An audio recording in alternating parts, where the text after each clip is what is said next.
Tiada mencapai sekalian kamu akan hakikat taat itu sehinggalah dia sanggup nafkah barang yang dia sayang akan dia. Baik, masalah tafsir ayat 245 surah Al-Baqarah, iaitu firman Allah, man dzalladzi yuqridullaha qardan hasana fayudha'ifahu lahu ad'afan katsira. Siapakah orang yang mau mengutangi, dia kata, siapa yang sanggup bagi pinjam duit kepada Allah, itu maksud dia, akan sebagai pinjaman yang baik, nescaya digandakan baginya dengan ganda yang banyak. Bagi Allah hutang duit dia, apa maksud dia? Bukan maksud Allah berhutang duit dia, tapi dia sanggup belanja atas nama Allah, seolah-olah macam Allah berhutang dengan dia, esok akhirat Allah bayar balik. Seolah-olah, bukan maksudnya Allah berhutang duit dia, tapi Allah guna dalam ayat tu, dia kata man dzalladzi yuqridullaha qardan hasanah, yakni siapa orang yang mempersembahkan bagi dirinya kepada Allah akan barang yang diharapkan dapat pahala daripada sisinya, maka dia telah buat satu kebaikan, maka Tuhan balas kepada dia berganda-ganda akan barang yang ia persembahkan dia. Dan telah bersalah-salah ulama pada makna memberi pinjam ataupun memberi utang itu. Kata qil ialah nafkahkan harta pada sabilillah. Bila dia belanja harta daripada sabilillah, sama macam dia bagi hutang kepada Allah, esok Allah akan bayar balik kat dia. Dan kata qil ialah sedekah wajib. Siapa yang keluar zakat, seolah-olah dia bagi Allah pinjam duit dia, esok Allah bayar balik dekat dia di hari akhirat. Dan kata qil itu sedekah sunat. Dia tengok orang susah, dia bagi, seolah-olah dia bagi Allah pinjam duit dia, esok Allah bayar balik berganda-ganda dekat dia. Kerana bahawasanya Allah Ta'ala namakan itu sebagai utang di dalam ayat dia tadi. Dan utang itu ada ia melainkan derma, bukan maksud utang, tapi maksud belanja harta pada jalan Allah. Baik, masalah hak ni kita gezek bulan lepas. Dia kata Abu Talhah ni siapa? Abu Talhah ni seorang yang kaya harta di negeri Madinah, tuan-tuan. Nama dia Zaid bin Sahal bin Al-Aswad, tapi terkenal dengan nama Abu Talhah. Siapa dia ni? Dia orang kaya di Madinah. Kaya apa? Dia terkenal saudagar kurma. Dia ada kebun kurma yang paling besar di Madinah. Dia mempunyai aset dia, kebun yang dipanggil Bayruha.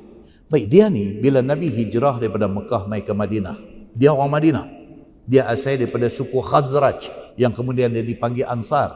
Nabi hijrah daripada Mekah mai ke Madinah, ramai orang Madinah masuk Islam. Dia tak masuk.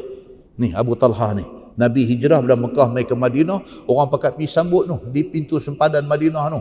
Termasuk dalam yang pergi sambut ni ialah kepala Yahudi. Kepala Yahudi pun pergi pakat tunggu nak tengok yang kata Muhammad ni. Dan lepas itu ramai masuk Islam, tetapi Abu Talhah tak masuk Islam. Sehinggalah satu hari dia jatuh hati kepada Ummu Sulaim. Siapa pula Ummu Sulaim ni? Ummu Sulaim ni mak kepada Anas bin Malik. Nama apa pula? Anas bin Malik. Mak Anas bin Malik ni Ummu Sulaim, orang segak di Madinah. Bila Nabi sampai di Madinah, Ummu Sulaim masuk Islam. Laki dia bapa kepada Anas bin Malik, nama dia Malik bin An-Nadhar, tak mau masuk Islam. Laki tak masuk Islam, dia masuk Islam juga. Pasal masa tu belum main lagi ayat perintah suruh bercerai laki bini kalau tak masuk Islam. Dia masuk Islam. Ummu Sulaim ni laki dia tak mau masuk Islam, tak mau sudah pergi. Dia masuk Islam, dia ikut Nabi sallallahu alaihi wasallam. Laki dia yang juga bapa kepada Anas bin Malik ni mati pun tak masuk Islam, sampai mati kafir. Bila laki dia mati, Ummu Sulaim ni orang segak di Madinah ni, dia berjanji pada diri dia sendiri. Dia kata dia tak menikah dengan siapa dah, dia nak fokus bela anak dia. Dia ingat macam tu. Tak lama lepas tu, Abu Talhah yang belum Islam ni jatuh hati dekat dia, main nak meminang dia, main nak ajak dia kahwin. Dia kata no, saya dah berjanji pada diri saya tak mau kahwin dengan siapa pun dah, saya nak jaga anak ni. Abu Talhah ni tak boleh tidur malam, dia sudah syok dekat Ummu Sulaim ni. Dia ulang mai, sampai akhirnya Ummu Sulaim ni kata dekat dia, hang nak kahwin dengan aku macam mana? Hang bukan Islam, aku orang Islam. Jadi kau mana cerita pun hang tak boleh kahwin dengan aku. Aku Islam, hang bukan Islam. Abu Talhah yang tak boleh dah ni, dia dah syok dengan Ummu Sulaim ni. Dia kata okey, kalau begitu aku nak masuk Islam. Siapa boleh bimbing aku nak jadi orang Islam? Sampai macam tu. Tu orang kata cinta apa? Cinta buta. Ummu Sulaim kata dekat dia, mana ada orang ni dah. Nabi Muhammad sallallahu alaihi wasallam pergi jumpa Nabi. Dia pergi jumpa. Bila dia sampai 2 langkah mai dekat Nabi tu, Nabi tengok Nabi tengok Abu Talha yang belum Islam ni duk langkah mai ni, Nabi kata dah dekat sahabat ni, Nabi kata aku dapat nampak kesungguhan dia nak terima Islam. Nabi kata lagu tu, main-main sungguh, main habang kata nak masuk Islam. Okey, tu cerita Abu Talha ni. Anak cerita tuan punya kebun Bairuha ni. Apabila dia masuk Islam saja, dia ni terus jadi orang hebat. Dia jadi tentera Nabi sallallahu alaihi wasallam dan dia pakar dalam naik kuda dan juga pakar dalam memanah. Perang-perang besar ni yang berlaku pada zaman Nabi sallallahu alaihi wasallam, perang Badar, perang Uhud, dia terlibat semua. Bahkan semasa berlaku perang Uhud, ketika Nabi jatuh dalam lubang tu, dia di antara orang yang pergi jadi benteng manusia, duk tahan dada dia daripada panah kena Nabi sallallahu alaihi wasallam. Tuan-tuan dan puan, daripada lambat masuk Islam, masuk tengok apa sudah jadi dekat dia jadi cukup hebat. Ni yang kata Abu Talha ni, dan dia orang kaya. Kebun kurma dia yang kata Bairuha ni tang mana tuan-tuan? Kalau kita pi Madinah, daripada deretan Dar Taibah, Oberoi Hotel, apa nama, pi sampai Movenpick apa semua tu, daripada situ nak pi ke arah kiblat Masjid Nabawi, dataran marmar tu semua kebun kurma dia. Semua hak dia punya. Ni yang kata Abu Talha ni. Macam tu orang dia. Turun ayat yang kita dah baca ni, lan tanalul birra hatta tunfiqu mimma tuhibbun. Hang tidak dianggap mendapat hakikat kebaikan sehingga apa hang paling sayang, hang sanggup nafkah pada jalan Allah. Dia dengar ayat tu, dia kena karan. Dia pergi jumpa Nabi sallallahu alaihi wasallam. Dia kata, ya Rasulullah, dia kata ini semua wa innaha sadaqatun lillah. Dia kata ni semua kebun kurma aku ni 14,000 pokok ni semua aku bagi sedekah kerana Allah.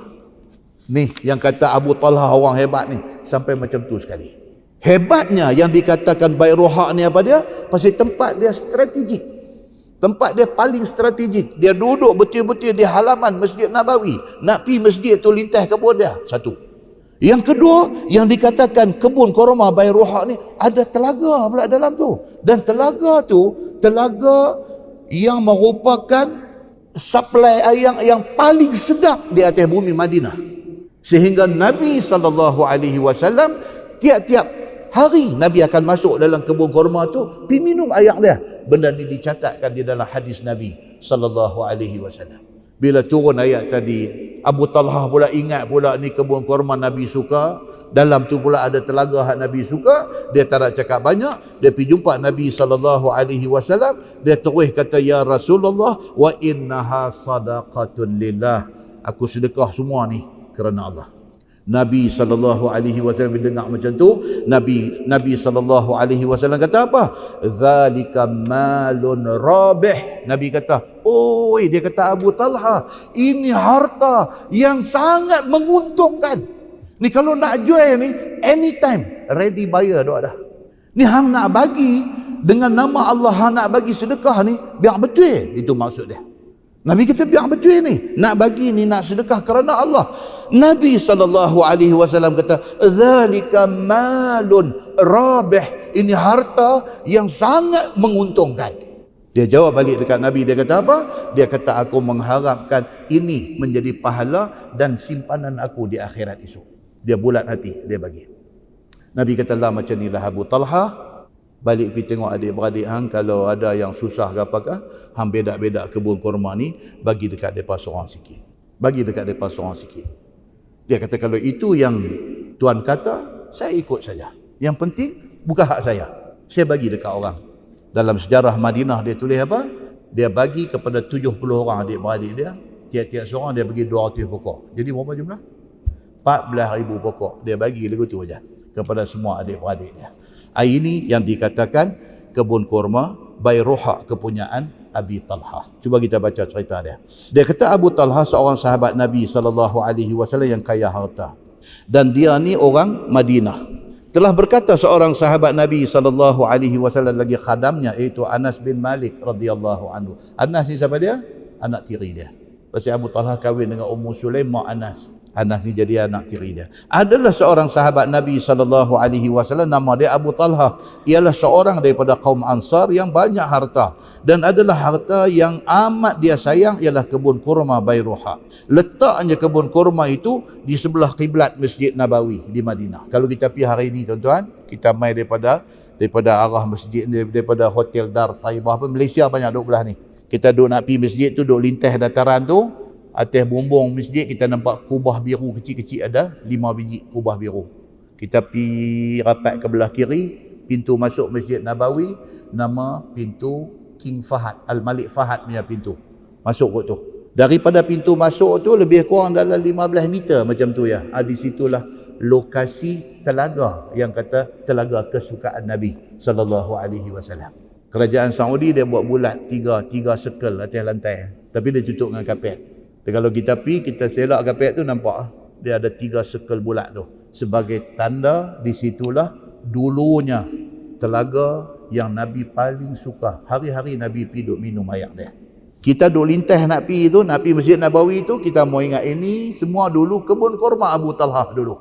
Yang dia sedekahkan, dia infakkan pada jalan Allah. Baik, dia kata, maka Nabi SAW selalu masuk ke dalam kebun kurma itu untuk minum air tawar yang sangat sedap di dalamnya. Dan kata riwayat At-Tirmizi an Anas bin Malik radhiyallahu anhu, lamma nazalat hazihi al-ayah lan tanalul birra hatta tunfiqu mimma tuhibbun aw man dhal ladhi yuqridu Allah qardan hasana, qala Abu Talha. Dia kata, dan daripada Anas bin Malik radhiyallahu anhu, kata dia telah diturunkan Allah ayat lan tanalul birra tadi, dan dibacakan oleh Nabi SAW. Kira-kira maknanya tidak mencapai sekalian kamu akan hakikat kebaktian itu sehinggalah kamu sanggup belanja sekalian harta yang kamu sayang kepada jalan Allah.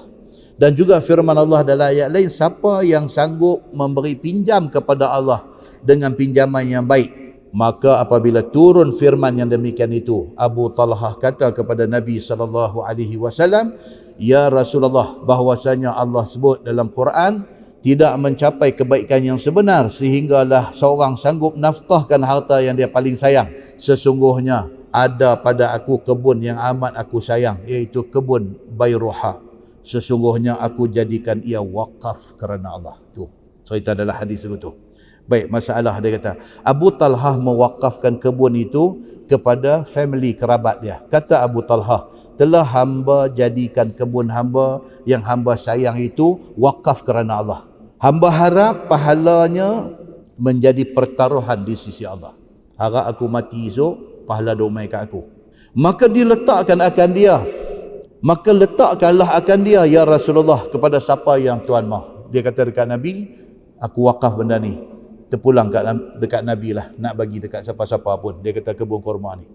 Hamba menurut sebagaimana perintah Tuhan hamba, perintah Nabi SAW. Apabila didengar oleh Nabi SAW yang demikian itu, sabda Nabi, bah, Nabi kata. Bah, maksud dia apa? Maksudnya syabas. Itulah harta yang laba dan menguntungkan. Oh, Nabi kata, hang bagi benda ni. Ni benda paling mahal. Benda aset yang paling berharga di atas bumi Madinah. Hang sanggup wakaf kerana Allah. Masya Allah. Aku fikirkan, baiklah engkau jadikan wakaf itu kepada kaum kerabat engkau. Sebaliknya Nabi kata kat dia, pergi bagi kat adik-beradik. Daripada wakaf dekat orang-orang yang tak tentu ni, bagi keutamaan kepada adik-beradik. Maka kata Abu Talha, perbuatlah ya Rasulullah apa yang Tuhan hamba mau, membahagi-bahagikannya. Dia kata terpulang, saya nak bagi. Tuhan kata bagi kat siapa, saya ikut. Kalau kata bagi kat adik-beradik, bagi kat adik-beradik. Saya tak kisah, dia kata. Dan tersebut pada riwayat At-Tirmizi, kata dia, wa kana lahu haitun faqala ya Rasulullah haiti lillah. Adalah bagi Abu Talha itu kebun yang berpagar. Katanya kebun dia tu 14,000 pokok tu ada pagar keliling, dia kata. Apabila didengar oleh dia akan firman Tuhan ayat tadi ini, maka dia datang kepada Nabi. Dia kata, ya Rasulullah, kebun yang paling hamba sayang ini, hamba wakaf kerana Allah. Tuan-tuan, dunia ni akan sentiasa ada orang macam-macam ni. Dia duk mai, dia duk pi, dia duk mai, dia duk pi kutu. Siapa yang terpilih untuk jadi orang-orang macam ni, beruntung dunia dan beruntung akhirat dia ni. Muslimin dan muslimat ini rahmati Allah sekalian. Baik, so kita baca di sana dia kata apa? Dia kata semua itu pernah berlaku pada zaman Nabi SAW. Dan sambung hadis tu, lawistata'tu an usirrahu lam u'linhu. Dan kata dia, jikalau sekiranya berkuasa hamba diamkan sebagaimana bersedekah wang ataupun yang tiada berhajat kepada berterang-terangan, maka memberi dan menyerahkan dia secara diam-diam. Ni Abu Talhah ni, dia masuk juga bahagian tu dalam hadis ni. Dia kata apa? Dia kata kalau benda jenis sedekah, jenis derma, jenis bantuan, jenis donation ni, kalau benda boleh sorok, boleh diam, boleh tak tunjuk ke orang, saya tak mau tunjuk. Tapi sebab ini melibatkan kebun kurma, dia kena ada iklan. Kata lah ni bukan saya punya lagi, saya dah bagi dekat orang lain. Maka kerana tu saya buat benda ni secara terang-terang. Dia nak abang kata apa? Buat baik ni kalau boleh tutup-tutup, tak mau bagi orang tahu. Kecuali benda yang tak boleh nak tutup. Kalau tutup jadi fitnah. Maka benda tu diiklankan. Yang kita trend lah ni, buat baik ni kira Facebook penuh. Kita ni syok dapat nama tu. Kita syok yang tu. Tapi dia beritahu di sini apa? Benda jenis bantuan, jenis boleh buat baik ni, kalau boleh sorok. Kecuali benda yang tak boleh sorok. Kalau sorok dia timbul masalah di kemudian hari, barulah diiklankan. Dia kata, nescaya tiada hamba terangkan dia. Kalau benda boleh bagi sorok-sorok, saya tak akan tunjuk ke orang. Tapi sebab ini kebun kurma, saya terpaksa kena bagi tahu. Kalau tidak, orang duk ingat saya lagi.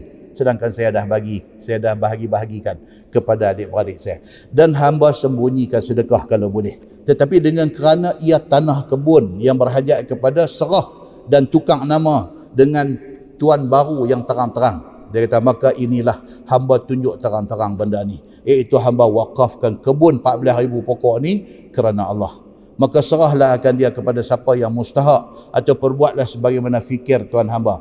Bila dengar Nabi SAW kata Abu Talhah, maka Nabi kata, faqalah, Nabi kata, ij'alhu fi qarabatik au aqrabik. Nabi SAW kata, baiklah Abu Talhah, jadikanlah wakaf ini kepada adik-beradik kamu. Dia kata, maka Abu Talhah pun bahagi-bahagikan tanah kebun kurma itu kepada adik-beradik dia. Sebab itu disuruh oleh Nabi SAW wakaf kepada adik-beradik, kerana adik-beradik itu disuruh dahulu buat baik daripada lainnya. Kata Tirmizi, ini hadis hasan lagi sahih.